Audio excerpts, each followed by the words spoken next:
Assalamualaikum warahmatullahi wabarakatuh. Perkenalkan, nama saya Ayu Kusuma Anggraini, NIM 211419044 dari Fakultas Ilmu Keolahragaan Universitas Negeri Semarang. Di sini saya akan presentasikan tentang komunikasi.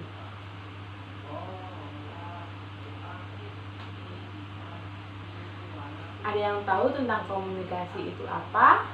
Nah, di sini saya akan menjelaskan pengertian komunikasi tersebut. Istilah komunikasi atau dalam bahasa Inggris communication berasal dari kata Latin communicatio dan bersumber dari kata komunis yang berarti sama. Sama di sini maksudnya adalah sama makna. Komunikasi menurut para ahli Kurt Hoffland, ilmu komunikasi adalah upaya yang sistematis untuk merumuskan secara tegar asas-asas menyampaikan informasi serta pembentukan pendapat dan sifat. Dan yang kedua, menurut para ahli Harold Laswell, komunikasi adalah proses penyampaian pesan oleh komunikator kepada komunis melalui media yang menimbulkan efek tertentu. Jadi kesimpulannya adalah komunikasi adalah sebuah kegiatan pertukaran informasi baik secara lisan maupun tulisan atau gambar yang biasa disebut proses sosial.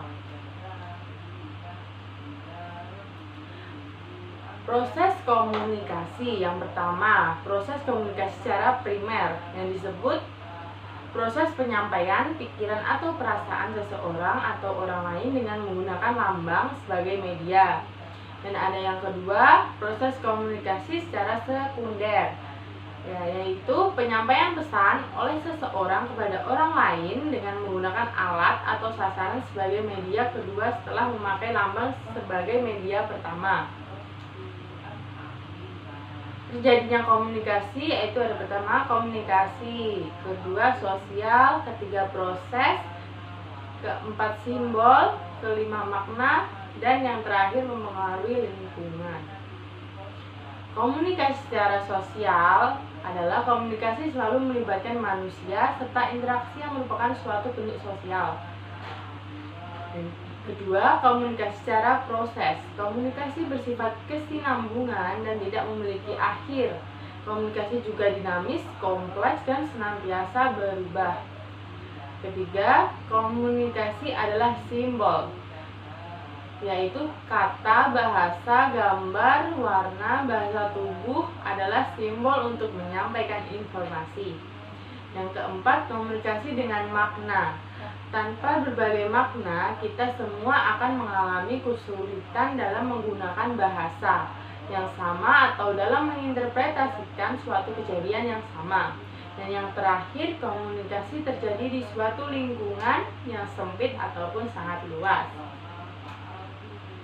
Cara komunikasi efektif dibagi menjadi 5, yaitu yang pertama, gunakan kalimat seefektif mungkin, seperti langsung to the point, ya contohnya itu. Yang kedua, jangan mengungkapkan pengulangan ide atau pokok bahasa, atau contohnya itu jangan mengulang-ulang, jangan beribet-ibet gitu.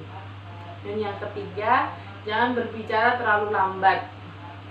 Itu pasti seperti remaja kan, ngomong tuh lambat jadi susah dimengerti gitu.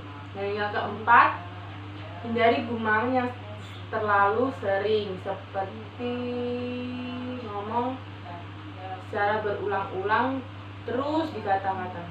Yang kelima, hindari humor yang tidak perlu. Fungsi komunikasi yang pertama, informasi. Yang kedua, ekspresi, kontrol, sosial, ekonomi, dan sebagai dakwah juga bisa. Model-model komunikasi. Yang pertama, komunikasi sebagai aksi atau model linier. Pada tahun 1949, Paul Shannon atau Warren Weaver mendeskripsikan komunikasi sebagai proses yang linier dengan hasil konseptualisasi dari model komunikasi linier. Komunikasi juga melibatkan gangguan yang merupakan semua hal yang tidak dimaksudkan oleh sumber informasi. Ada 4 jenis gangguan. Yang pertama, gangguan sistematik. yaitu berhubungan dengan slang, jargon, atau bahasa-bahasa spesialisasi yang digunakan secara kelompok atau perorangan. Yang kedua, gangguan fisik, yaitu gangguan yang berada di luar penerima. Yang ketiga, ada gangguan psikologis, yaitu gangguan yang merujuk pada prasangka, bias, dan kecenderungan yang dimiliki oleh komunikator terhadap satu sama lain atau terhadap pesan itu sendiri. Dan yang terakhir ada gangguan fisiologis. Gangguan yang bersifat biologis terhadap proses komunikasi. Gangguan semacam ini akan muncul apabila Anda sebagai pembicara sedang sakit, lelah, atau lapar. Komunikasi sebagai interaksi, model interaksional ya. Model komunikasi interaksional yaitu komunikasi dua arah, yaitu dari pengirim kepada penerima dan dari penerima kepada pengirim. Suatu elemen yang penting bagi model interaksional adalah umpan balik atau tanggapan, yaitu komunikasi yang diberikan pada sumber pesan oleh penerima pesan untuk menunjukkan pemahaman atau makna. Elemen terakhir dalam model interaksional adalah bidang pengalaman. Setiap orang membawa bidang pengalaman yang unik dalam tiap episode komunikasi, dan pengalaman-pengalaman tersebut seringkali memengaruhi komunikasi yang terjadi.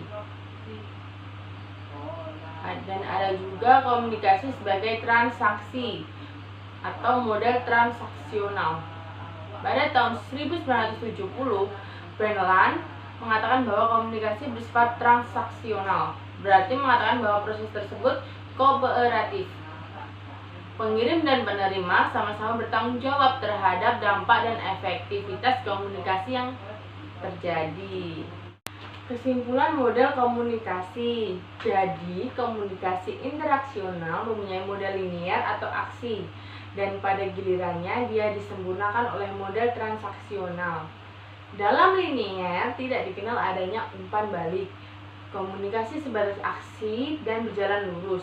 Sementara dalam interaksional terdapat bidang pengalaman dan masing-masing pihak memberikan umpan balik. Singkatnya, dalam komunikasi linier, makna dikirim dari satu orang ke orang lain. Dalam interaksional, makna dicapai melalui umpan balik dan pengirim dan penerima. Sekian dari saya tentang presentasi komunikasi ini. Bila ada yang salah, mohon dimaafkan. Saya Ayu Kusuma mengundurkan diri. Wassalamualaikum warahmatullahi wabarakatuh.